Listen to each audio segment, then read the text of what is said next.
The news this week, Gareth, the news this week is that a super fight that we've been talking about on the show for some time in the lightweight division is signed, sealed, delivered. That is the terminology used by one of the participants. Ryan Garcia, Gervonta Davis, this week going back and forth on social media, not just them, but key members of their teams, including promotional people that are connected to the broadcasters, have all come out publicly this week and said that those two gentlemen will be fighting in 2023. There is a caveat. Don't get too excited because there is a tune-up fight coming your way for Gervonta Davis in January. It's an okay tune-up fight. It's not an amazing one, but it's an okay one. And there's talk that Ryan Garcia might take an interim fight as well before those two get in the ring. There is no venue. There is no date. So as I have learnt over my time covering this fabulous sport, that if there is no venue and there is no date, Gareth, there is no fight. But listen, I want to get excited. I want to get pumped up for it because it's a fight that I absolutely want to see. But as of right now, I'm just holding a little bit of judgment, just reserving it a touch before those boys give me a venue and a date to get excited about. Yeah, I had a little giggle. I saw one of your tweets this week where you got very excited when you heard it was announced. And it was kind of a few hours before they also announced...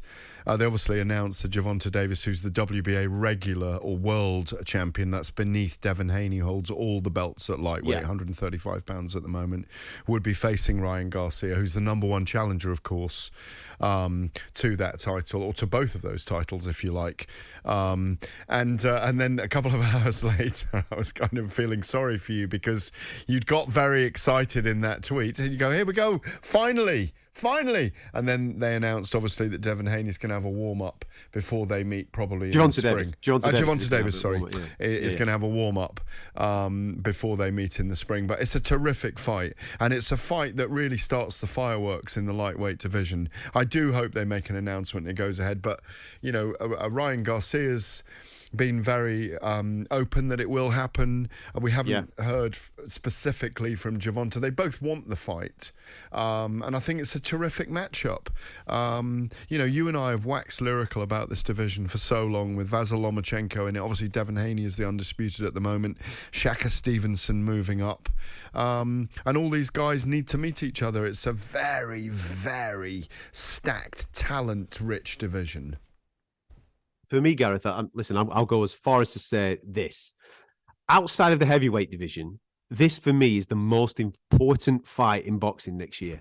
It has to happen. And the reason why it has to happen is because of the magnitude of the two guys that are going to be getting in the ring when it comes to their profiles and following. Ryan Garcia, he crosses over those demographics that we're going to be speaking about in the show quite a lot tonight.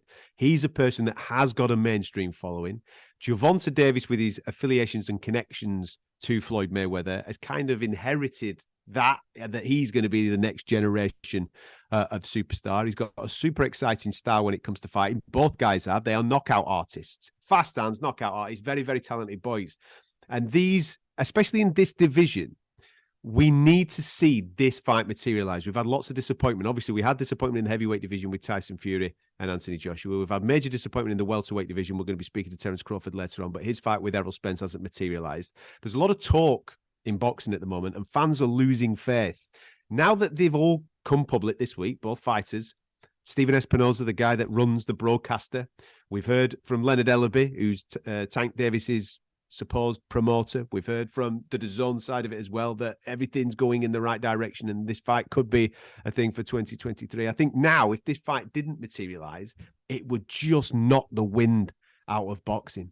And boxing doesn't need any more wind knocking out of it. It needs super fights. And the best thing about it is that there's no need for a belt, because I believe they've agreed this at 136, which is your catch weight. So there's no belt. Yes, there's a lot of money involved. That's great. But you don't need politics, sanctioning bodies, and all this to be getting involved and stopping fights like this to happen. Hopefully this then sets precedent going forward. Some of these young guys in the lightweight divisions and other divisions look at this and go, do you know something? If you really want to fight, you can make a fight.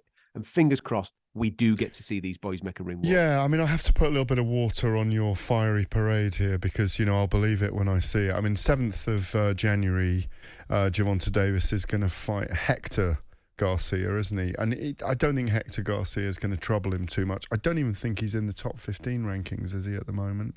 Hector No, because he's from Garcia. the weight division below. Because he's from the weight. Well, there you go.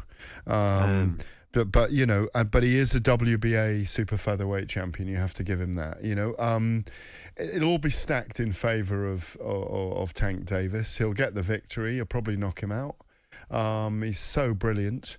And then we need Ryan Garcia there on the night. We need them in the ring together, and we need them to announce that night that the fight is made, in my view, rather like they need to do with, when we're going to talk about it in a bit, with Tyson Fury and Derek Chisora on December the 3rd. We need to know that the Usyk fight is made, and we need Usyk there on the night at Tottenham Hotspur Stadium. That's how these things move forward. When they're not there, I'm always suspicious, you know.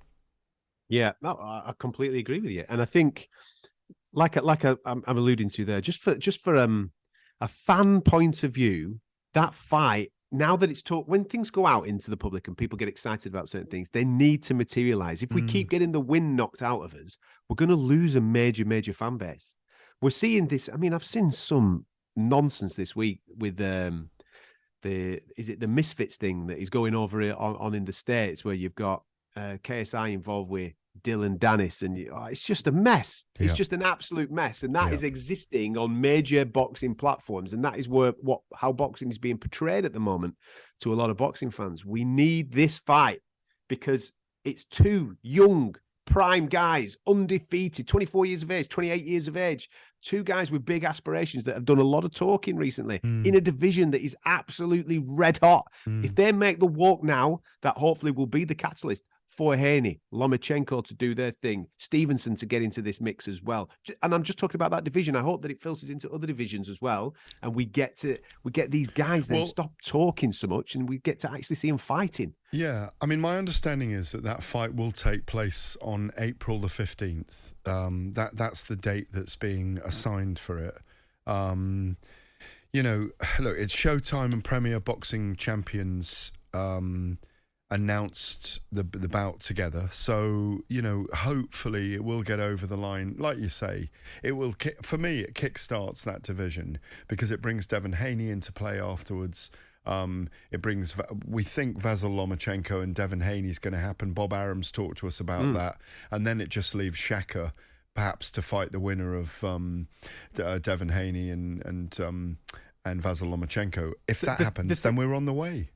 Yeah, well, the thing is, the beautiful thing about this is that if that fight happens, and I hope that it does, Tank against Ryan Garcia, even though there is an undisputed champion at lightweight in Devin Haney, who I think he's fantastic and he's absolutely earned those stripes, the majority of those crossover fans will have they'll have the winner of Garcia and Tank as the number one in the division, and therefore there will be then doubt cast upon Devin Haney, which hopefully then forces him to fight the winner of that fight. That's what everybody wants to see. I actually hope that Devin Haney and Vasyl Lomachenko fight around that time ad, so that we've got, if they can align it in the way that they have done a few times with the big heavyweight fights, then you know we've just got the lightweight division set alight.